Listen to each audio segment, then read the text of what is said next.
Well, Victor, since we're talking about fake things, let's talk about the Autopen, which was used by Joe Biden in thousands of ways to free people, criminals, hardcore criminals, murderers, dirtbags, etc.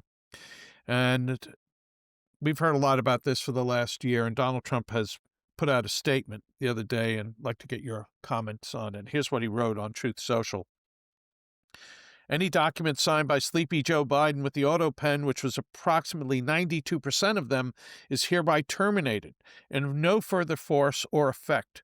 The Autopen is not allowed to be used if approval is not specifically given by the President of the United States.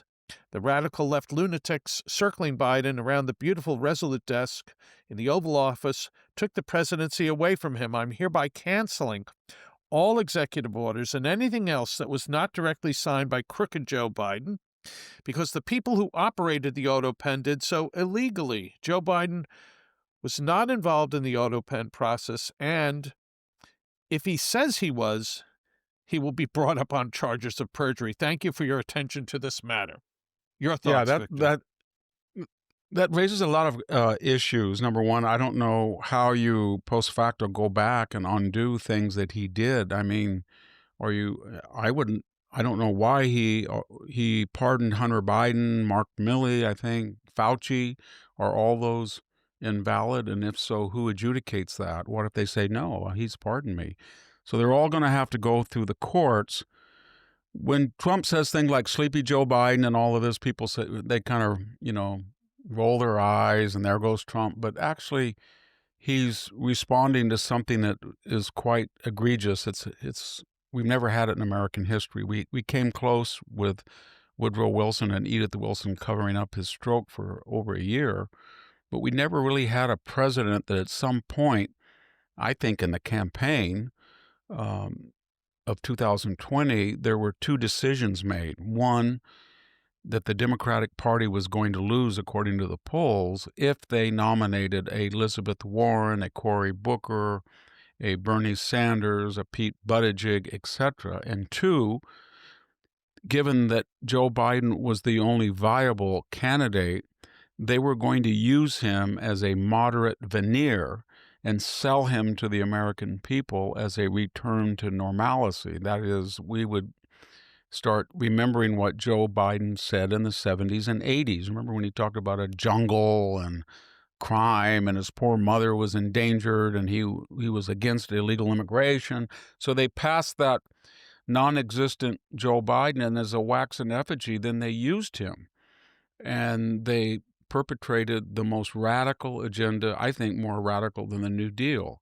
They destroyed the border. They destroyed jurisprudence as we know it. They weaponized all of the DOJ, the FBI, the CIA. They destroyed deterrence abroad.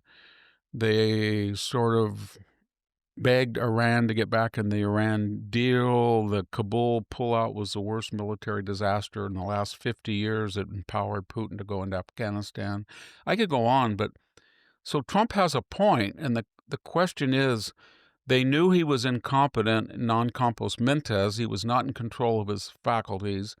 And then they had another agenda, and that was to get particular green, DEI, ESG, radical initiatives into the cabinetcies and the institutions that had no public support, and they put them on the desk and they used the Autopen. And to the degree Joe Biden knew about it, and I don't think he even did, there's no way that he can ever, under oath, identify any of those things in detail.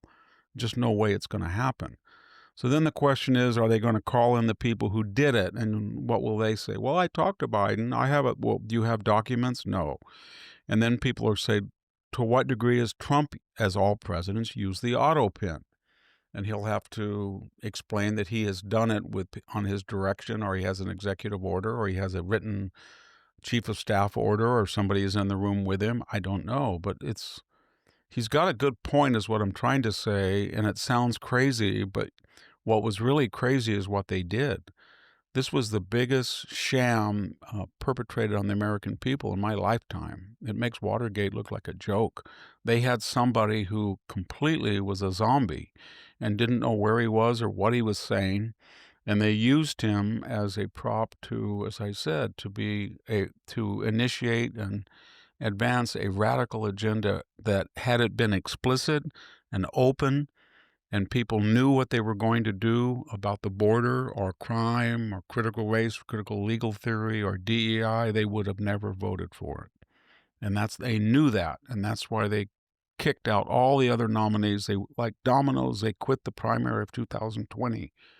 He hadn't won Nevada, he hadn't won New Hampshire, he hadn't won Iowa, and Jim Claiborne and everybody said, I will deliver